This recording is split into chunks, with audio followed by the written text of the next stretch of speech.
And there is a very clear ruling on the orders. Mr. Speaker, sir, all the allegation by the county secretary that the letters I signed for 26 staff members, whom some of them were working in my office. I think 5 of them were working within the headquarters. Mr. Speaker, sir, was not called to testify on the irregularities that he mentioned. How can you believe such a letter?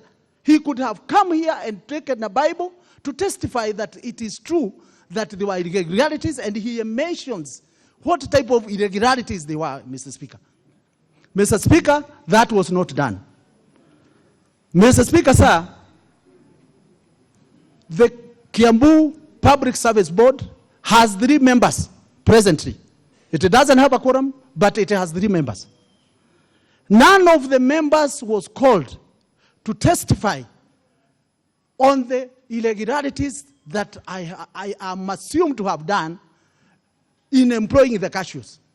I'm not part of the Public Service Board. All those members were recruited by the County Public Service Board. Mine was just to give them a letter in a ceremony in the last day of that appointment. But they had gone through the process of recruitment by the County Public Service Board. The same with the cashiers. They were given letters by the Public Service Board. They were interviewed by the County Public Service Board.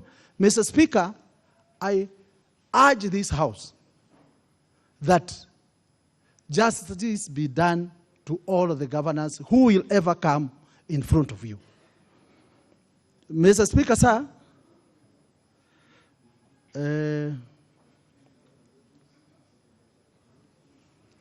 if you look at those documents, you will see that they are signed by different people. They are not only signed by one person, and I'm one of those persons. Some are signed by the county secretary, some have signed, some were signed by the secretary to the County Public Service Board, and it is therefore not peculiar for me as a governor to have signed those letters. Mr. Speaker,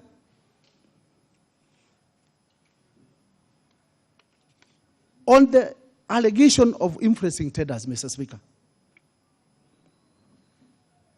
there is no evidence that was adduced in front of you to suggest that I was given any kickback in those tenders. Mr. Speaker, all of you know that when we are campaigning, we promise our people roads, to make roads for them. And it is not peculiar to Kiambu alone. Every elected person when campaigning, they say what they will do in the future. I said exactly that, even me. And honestly speaking, if you have the chance to visit Kiambu, you go and see Juja Road, the Gatwanyaga, Munyu Road, Kenari in Kamae Road. You see the road in Odhiru. You see another road in Ruiru. You see the desperation of those people for many years. Mr. Speaker, sir, for those procurement staff in my county who went ahead to advertise those tenders, Mr. Speaker, sir, I would like the senators and you yourself to understand that these projects were not being done in one financial year. They go in 2, 3 financial years. And that is why when they are quoting, they quote the whole amount, but it will be in different budgets, 2 or 3 budgets before the roads are completed. So, Mr. Speaker, you cannot blame me honestly for a road that was not built for myself. They were to be built for Kiambu people. And honestly speaking, I will repeat it again, that to be elected, you have to give promises, and to execute the promises is not that easy. As a governor, I thought my most important thing is to spearhead the county to achieve development that we had promised our people. And therefore, Mr. Speaker, in absence of any evidence that I got any kickbacks from those tenders, honestly, you cannot take that one as an evidence against me. Mr. Speaker, on the budgeting, we have very qualified staff in Kiambu County. Some who have masters in procurement, some who have PhDs. Those are the people who should have answered any question concerning budgeting and procurement. I'm not a procurement staff, Mr. Speaker. I don't belong to those committees. There are people who are entrusted to do that. Mr. Speaker, to sum up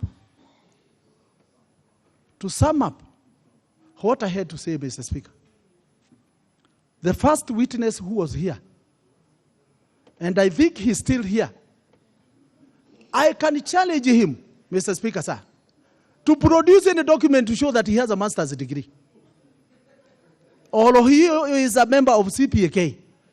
Mr. Speaker, sir, this House must demonstrate that Kenyans need to be told the truth always by leaders.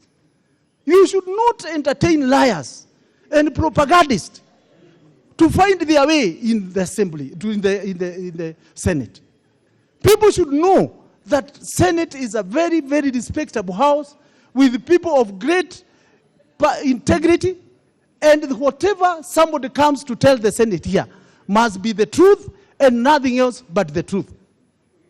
It is also important to mention, just to show how gravity of lying in Kiambu is high.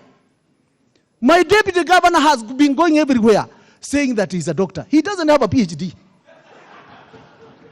Mr. Speaker, sir, this House must demonstrate and teach Kiambu a new lesson of saying the truth.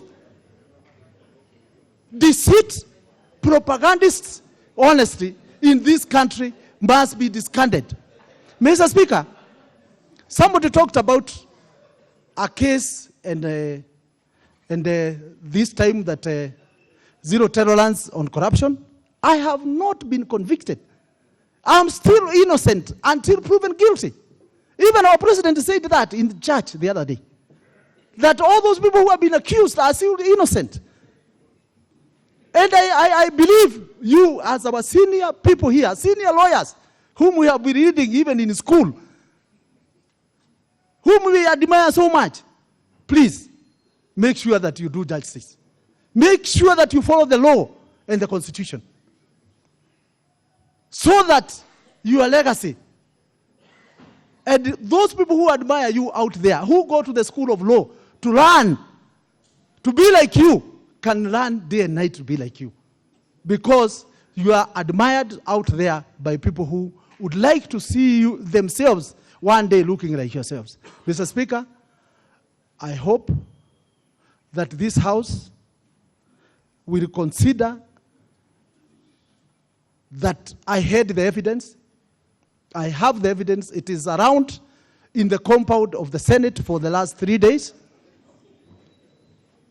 Mr. Speaker, I had written a letter to you immediately after the Assembly of Kiambu did what they did, and I detailed everything.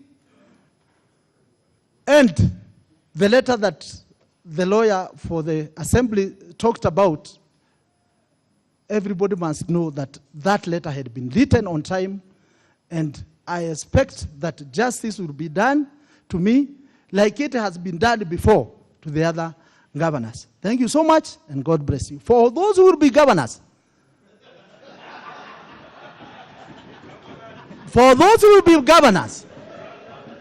remember that MCAs sabotage everything until you bribe them.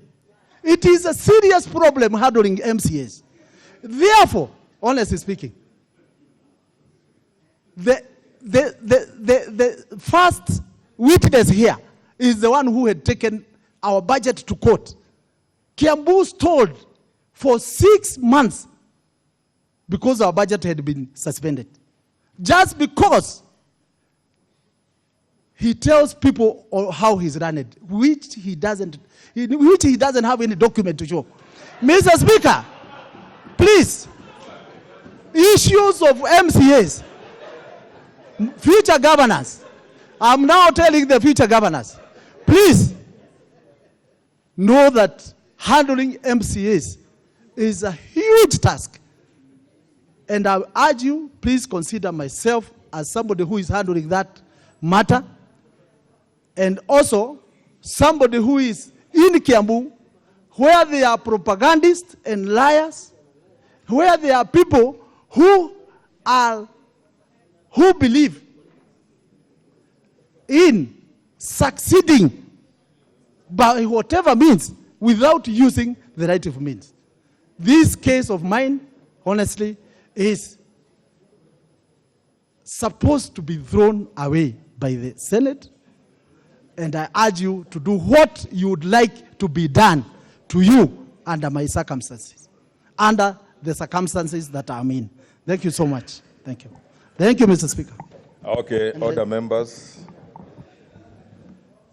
On a light note, I want to order members to tell Governor Waititu that I hear you because I've been there before.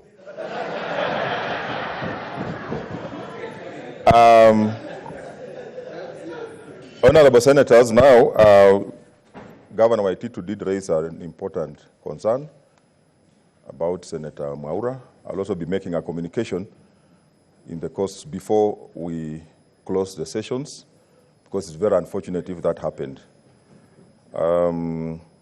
So I'll now suspend the session for 15 minutes to allow senators have a short break.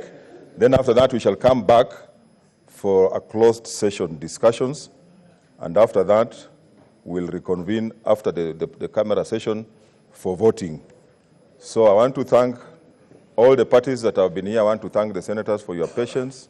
And I want to assure the parties that the senators have heard you, and they will be discussing the issues based on what you have said here, and each one of them will have to make a decision at the end of it. So thank you very much. The session stands suspended.